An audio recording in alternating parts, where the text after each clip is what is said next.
大家好，一旁棚架补上黑网后，多少可以抵挡一点太阳西晒的日照。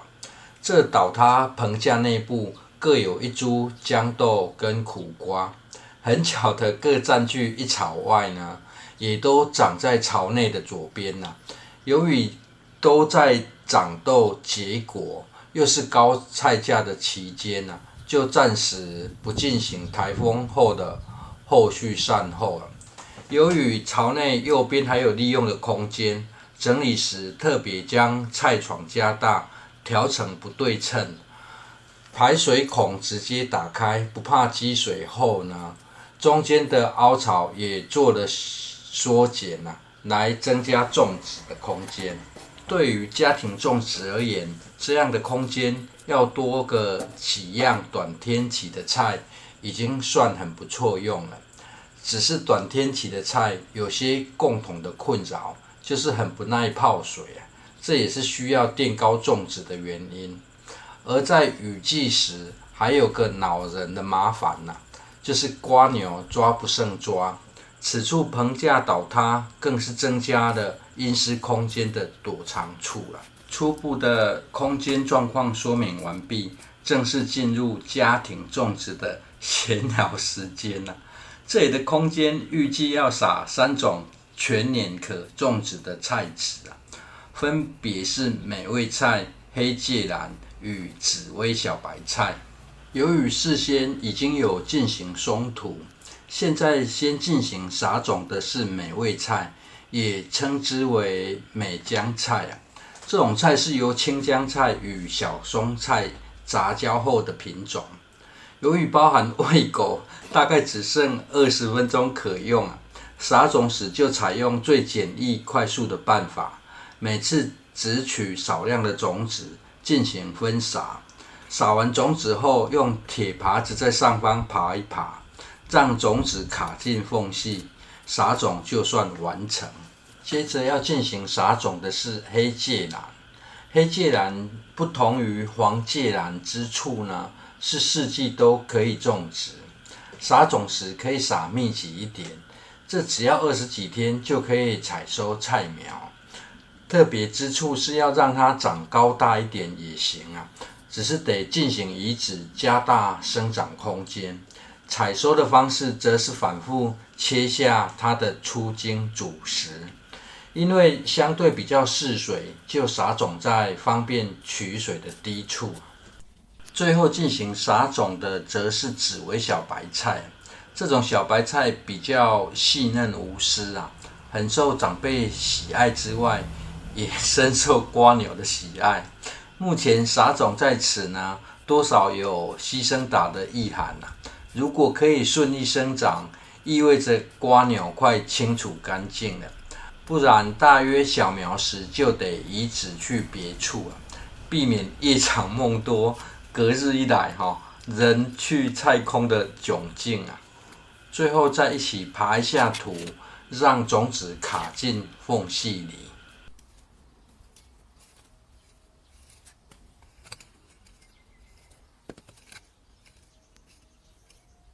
撒完种后，浇水在一起做，可以省点时间松土时，若是土壤有维持团粒结构，种子卡进缝隙后，就可以粗暴式的快速浇水。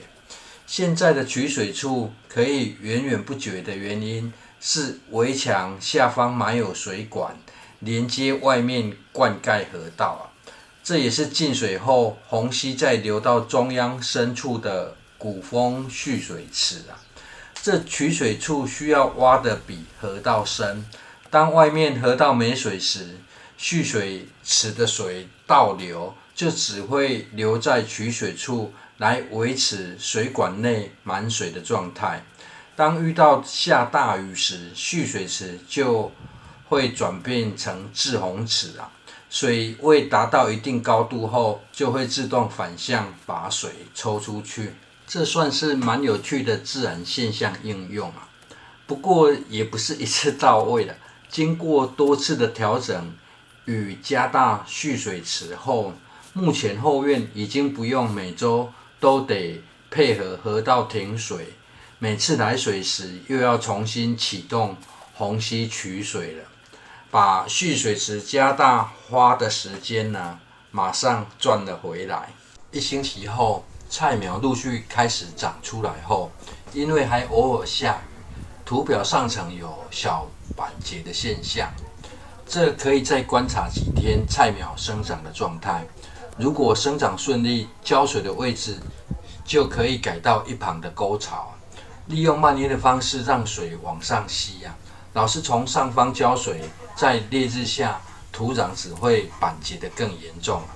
而紫薇小白菜的叶片有被啃食的痕迹，思考移植到别处会是最快速有效的办法。至于一旁有遮阳的下方，小青龙不辣辣椒被狗踩死1颗了，另外1颗顺利生长外也有开花的现象。从叶片看来，这个位置有克服不适合高温种植的问题了。至于一旁的土白菜、黄金白菜、青江菜则暂时放养，还在雨水期，实在很难起出适合的菜地了。而种剪过后的灯笼果很快就长出新叶片了，现在就持续透过修剪方式把底茎养出了，预计中秋过后才让它大肆生长枝叶。影片最后还是决定将紫薇小白菜进行移植啊，在大家比较缺菜的时间就认真一点种哈，只是时间一样很赶之外，这刚跑来的隔壁小黑只要往怀里钻了，根本连要用手安抚它一下都抽不出空啊。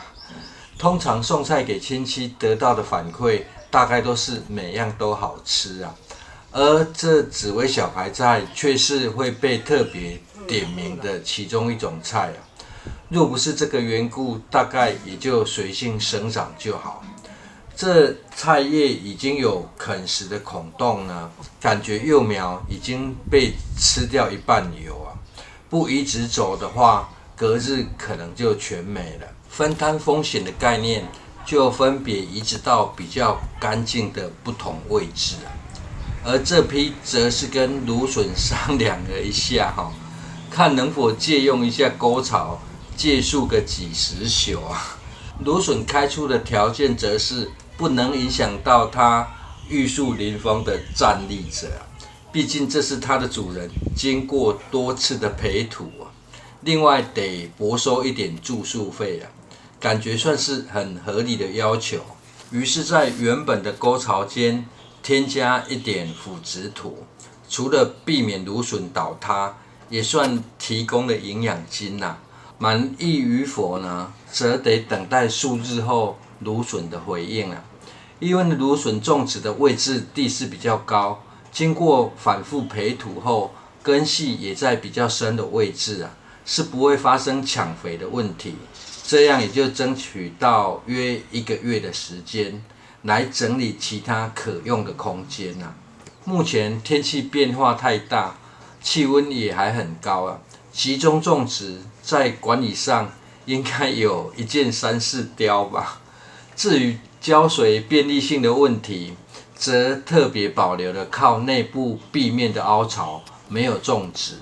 凹槽内还是可以大量浇水进行蔓延，问题不大。以上是硬挤出种植空间的办法。而若是也想利用2排中间的凹槽混合种植，因为芦笋多少也可以提供点遮阳的效果。过往曾经拿来做芹菜的育苗，后来懒得移植呢，生长上是没什么问题只是芹菜的根系会钻比较深后续的清理就会比较麻烦一点个人建议浅根系短天期的作物会更适合。谢谢收看。